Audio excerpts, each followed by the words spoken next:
Lección 12. De las restricciones y límites al dominio. Restricciones a la disponibilidad jurídica. Restricciones a la disponibilidad material. De los derechos de vecindad, árboles y arbustos, paso obligatorio, régimen de las aguas. Derecho de construir. De la demarcación de predios, acción de deslinde, derecho de cercar. Generalidades. Por más absoluto que se repute el dominio, se hace necesario reconocer ciertas restricciones y límites, fundamentados algunos en razones de interés público y otros resultantes de la mera coexistencia del derecho análogo de los vecinos.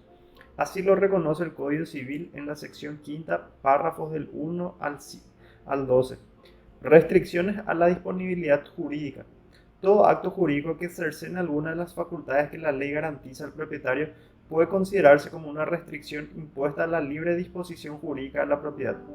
Las limitaciones impuestas a la propiedad pueden tener su fuente en la ley o en estipulaciones contractualmente establecidas. Las restricciones contempladas en el Código Civil se refieren a las cláusulas de no enajenar. Se puede prohibir al enajenante incluir en el contrato de transferencia del dominio de una cosa la cláusula en virtud del cual el adquiriente no puede volver a enajenar la cosa transmitida a ninguna otra persona, pero sí es válida la cláusula de no enajenar a determinada persona. Está permitida la cláusula de no enajenar la cosa vendida a persona determinada, pero la prohibición no podrá tener carácter general. Se prohíbe la compra-venta, aunque sea en remate por sí o por interpósita persona, a los esposos entre sí, aún separados de bienes. Los coherederos podrán convenir que la indivisión continúe total o parcialmente por un plazo que no exceda 10 años, sin perjuicio de partir en forma provisional el uso y goce de los bienes, por acuerdo unánime de los interesados. Si hubiere incapaces, sus representantes legales debidamente autorizados deberán intervenir en estos convenios que homologará el juez. Si no hubiere herederos, podrá el testador ordenar que se mantenga la indivisión por un plazo no mayor de 10 años respecto de un bien determinado o de un establecimiento comercial o industrial.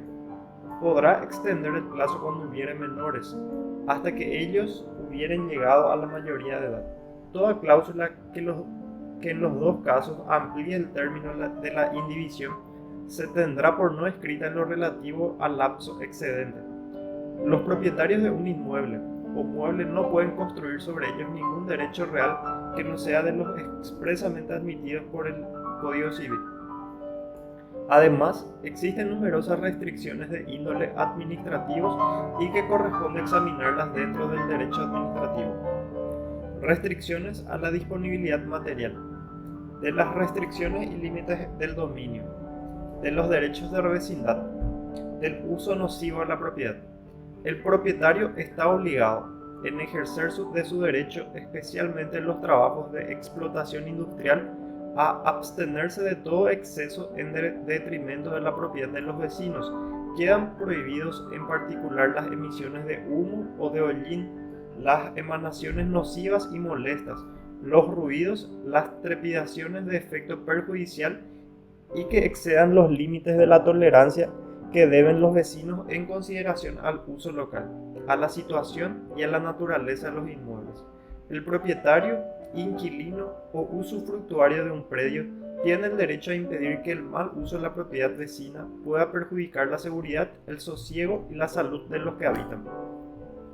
Según la circunstancia del caso, el juez puede disponer la cesación de tales molestias y la indemnización de los daños, aunque mediare autorización administrativa.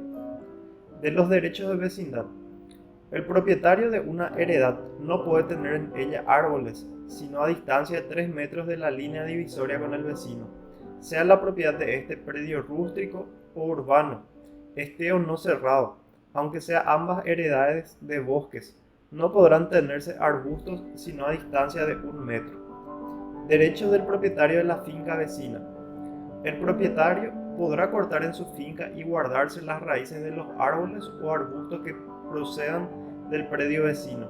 Lo mismo sucederá con las ramas que caigan sobre su finca, cuando el propietario haya fijado al poseedor del predio vecino un plazo conveniente para hacerlas cortar y éste no la haya hecho durante dicho plazo.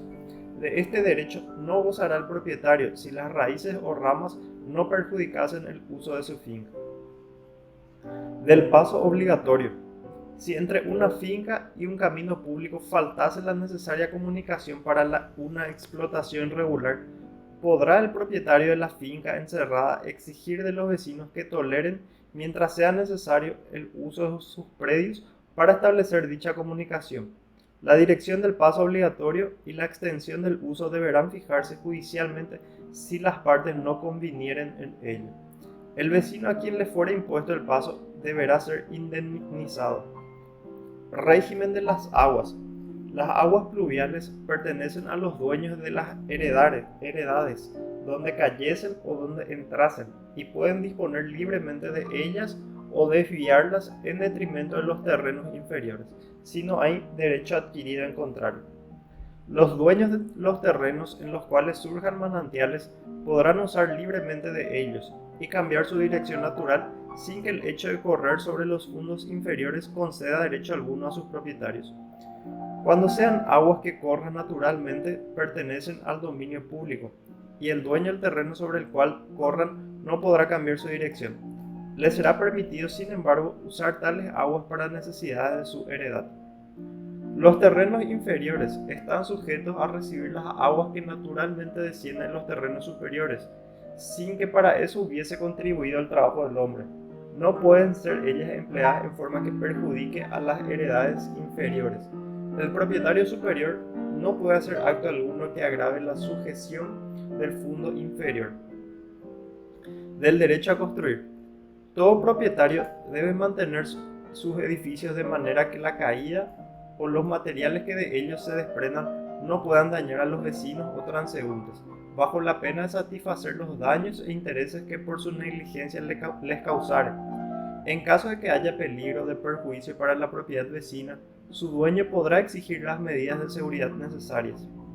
Si un inmueble corriese peligro inminente de ser perjudicado por el derrumbamiento de un edificio, por una obra levantada en un predio vecino o por la caída de parte de este edificio u obra, podrá su propietario exigir que quien sería responsable del perjuicio adopte las medidas necesarias para evitar el peligro o que preste caución por el daño inminente. No podrá excavarse en una finca de modo que pierda su apoyo necesario el suelo del predio vecino, a no ser que se afirme suficientemente de otro modo el predio amenazado. El autor de la excavación peligrosa responderá de los daños causados al fondo vecino. De la demarcación entre predios. El propietario de una heredad puede obligar al dueño del predio lindero a proceder con él a la demarcación de los predios y a renovar mojones destruidos o desaparecidos, repartiéndose proporcionalmente los gastos entre los propietarios colindantes. La acción de deslinde tiene por antecedente indispensable la contigüidad de dos heredades, no separadas por edificios, muros o cercas u otras obras permanentes, a menos que las cercas hayan sido removidas por uno de los vecinos, sin el consentimiento del lindero, sobre rumbos o mojones unilateralmente fijados. La acción de deslinde compete únicamente a los titulares de derechos reales sobre el terreno y se da contra los que posean la heredad contigua. Actor y demandado pueden pedir la citación de los demás poseedores para que la sentencia se dicte en juicio, la sentencia que se dicte en el juicio cause cosa juzgada a su respecto. Derecho de cercar. Todo propietario o titular de un derecho real tiene facultad para cercar su propiedad o la finca grabada con derecho real, sea ella urbana o rural. Los derechos y obligaciones que nacen del encerramiento de las propiedades particulares se regularán por la legislación especial.